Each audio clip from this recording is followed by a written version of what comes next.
The film opens with Beri, the main character. Both of her parents passed away in her childhood, leaving her completely alone. Ismat auntie, a friend of her mother's, supported her through every difficult time. Pari had no memory of her parents, except for her mother's camera, which served as a keepsake, and through which she learned much about them. Time passed.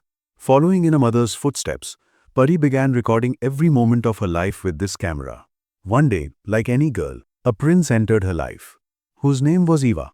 She soon married him. Initially, everything was normal.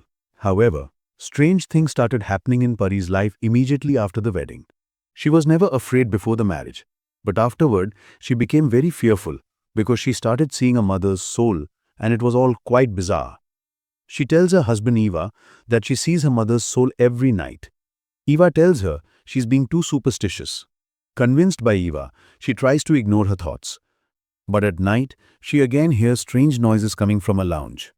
Fearfully, she goes out with a light and sees her mother's soul standing there, which looked horrifying, with many black worms in her mouth. Frightened, she rushes back to the room and recounts the entire story to Eva the next morning. Eva, still skeptical, tells her to relax her mind and leaves for work. After Eva leaves, Pari starts doing household chores. We see that some soul keeps messing up Pari's work, sometimes unplugging a vacuum, other times spreading dirt. While Pari is dealing with all this, a young man suddenly appears behind her. She gets scared, but then realizes it's Quran, her childhood friend and Ismat auntie's son. They spend their childhood together and used to work together. They talk, and Pari explains to Quran, "Look, nothing is the same as before. I am married now. You should be careful about your jokes and only come to this house when Eva is home." Quran feels hurt but doesn't say anything to Pari and asks for the washroom before leaving. Pari directs him and Quran leaves. Pari returns to her work, setting up the house. She opens an old trunk she brought from her home to take out things and arrange them. As soon as she opens the trunk, she becomes distressed. She starts seeing dead people in her house, and this time there are many more souls. Pari screams in fear and Eva comes to console her. Eva brings her back to her senses and shows her that there is nothing there to be afraid of. Pari assures him, "I just saw a dead person lying here surrounded by many other souls dressed in black." Eva ignores her words again. Eva now starts to think Pari is mentally unstable. To prove herself, Pari decides to record a video of whatever happens to her. When the souls bother her again at night, she records them. The next morning, as soon as she opens the camera to show Eva, she sees that everything has vanished from the video. Pari goes to Quran for help, hands him a camera, and asks him to check all the footage. "Tell me what in this is scaring me." While Quran is checking the footage, he starts feeling afraid. He feels as if someone is standing behind him. Fearfully, he gets up from the sofa, and as he turns to look at the sofa, he sees his mother with her face veiled, doing something strange. Suddenly, he also sees Pari's mother's soul standing behind him, in the same horrifying state Pari sees her. He gets very scared and tells Pari everything. "It is your mother's soul that is following you." Knowing this, Pari becomes even more frightened. Apart from her mother, other souls have also started bothering her, even coming into her bedroom. Whenever Pari wakes up in fear, Eva dismisses her as mad and makes her go back to sleep, refusing to believe her. Pari is determined to convince Eva. That's why she keeps meeting Quran for help. This starts raising suspicion in Eva's mind. He begins to feel that Quran and Pari's friendship has gone beyond just friendship. Thinking Pari is cheating on him, he comes to Quran's house one day while Pari is there. Quran is showing Pari that a shadow had been recorded in her footage, which was enough to convince Eva of the truth. Pari is happy to see this, but just then Eva arrives and misunderstands their meeting.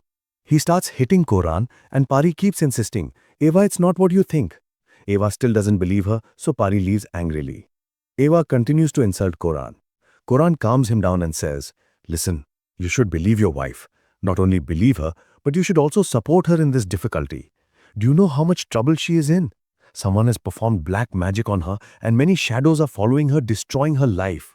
On top of her having to deal with all this, you think she's crazy?" Eva asks him, "How do you know all this?" Quran replies, "Because my mom also knows how to perform black magic, so I am aware of these things." To convince Eva, he also shows him the footage where a shadow is visible in Eva's house. Seeing this, Eva finally starts believing Pari. Eva decides that he will now help Pari. Meanwhile, back at the house while Eva is away, the souls bother Pari again. Her mother's soul only used to appear to her. She didn't harm her much. However, someone in the guise of Ismat Auntie was also tormenting and frightening her. Considering all this, Pari sees only one solution. She must go to Ismat Auntie and ask her to reverse the magic. She leaves for her village before Eva wakes up. Eva, distressed, calls Pari repeatedly, but her phone is off. He even goes to Koran's house to check on Pari, but she is not there either. It is shown that Pari reaches Ismat Auntie and tells her everything. How first she saw only her mother's soul with the black face, and then how several other souls started bothering her, including one in Ismat Auntie's phone. She says, "I don't understand why they are after me." The strange, terrifying-looking Ismat Auntie puts a white cloth over her mouth and hands her a stone, saying, "I will talk to ghost souls and find out why they are after you." As Pari holds the stone, Ismat Auntie recites something over her, which causes Pari's condition to worsen. In reality, the souls have entered Pari's body. Ismat Auntie questions them, and Pari answers in a terrifying voice. Ismat Auntie immediately tells Pari to throw the stone down. As soon as Pari throws the stone, she returns to normal. Ismat Auntie tells her, "Someone has cast very bad black magic on you." She explains that the magic is so severe that Pari could die if it is not countered immediately. Therefore, they must go to her house and find the antidote to the spell. Pari brings Ismat Auntie home. Koran and Eva are shown waiting there, worried for. Ismat Auntie looks fearfully around the whole house, terrified of everything. Observing everything carefully, she tells Pari, "I need to go to your washroom. I think whatever it is, it's in your washroom." In the washroom, she retrieves some hair and bizarre dolls from behind the tank, which clearly look like black magic material. Eva and Pari are both shocked and disturbed to see this. Ismat Auntie explains that this was the medium through which the black magic was performed on them, and she will now break the spell. Ismat Auntie sits down, lights candles, and performs a grand ritual, showing that she is breaking the spell. However, despite the magic supposedly being broken, nothing changes in their house. The TV turns on by itself, the lights flicker, and the souls even harm and frighten her. Pari realizes that the spell's effect has not been broken. She takes the potli, the small clock bundle that was recovered from her washroom, whose magic Ismat Auntie supposedly broke, to the Maulvi Sahab.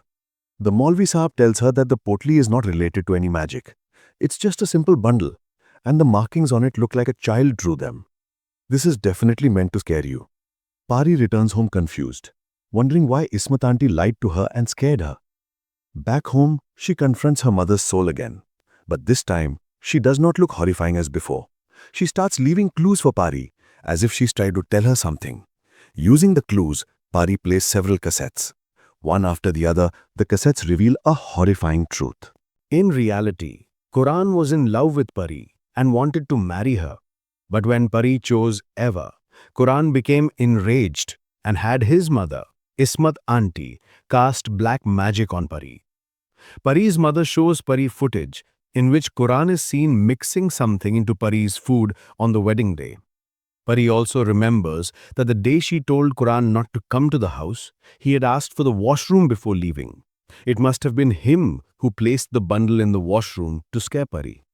The clues given by her mother reveal to Pari that the real black magic potli is actually in her mother's grave. All this time, Pari's mother had been coming to her only to tell her this. She actually wants to save her daughter. Pari leaves again for her village, near her mother's grave, without telling Eva or anyone else. After a little digging, she finds the potli and brings it back to the Maulvi Sahab.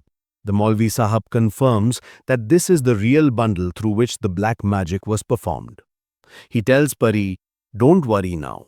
Go home and sleep, and I will work on this. The black magic will surely be broken." Pari returns home and sleeps. When the Maulvi tries to break the spell of the potli, he realizes it was a very dangerous spell cast upon Pari. Opening the bundle multiplied the effect of the magic manifold.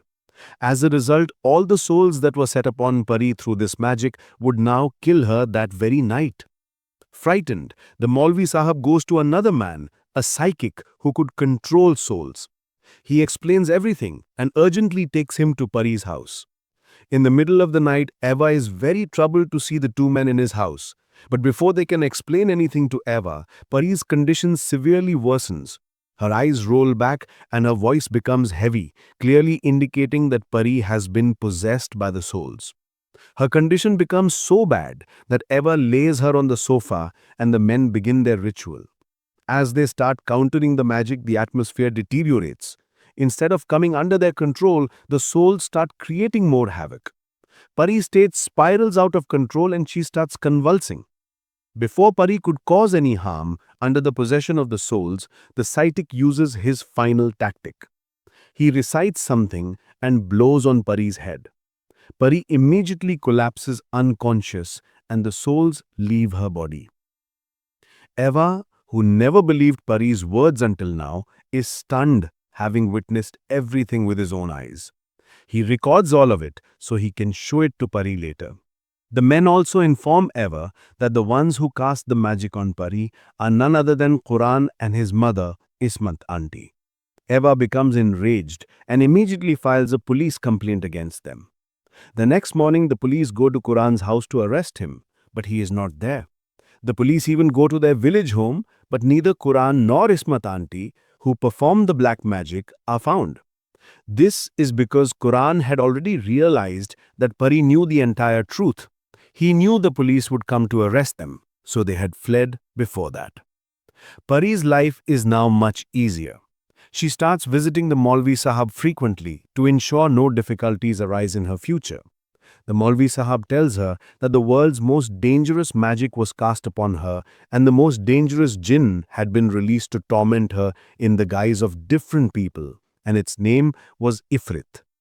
Pari is now relaxed. After some time, they receive a very good news. Pari is pregnant. Joyously, Pari, Eva and the Maulvi Sahab visit her mother's grave where she prays. However, despite everything, her heart is not fully satisfied because she knows that Quran and Ismat auntie were not caught by the police and could attack her again with their demonic magic at any time. The movie ends here, highlighting her continued anxiety and restlessness.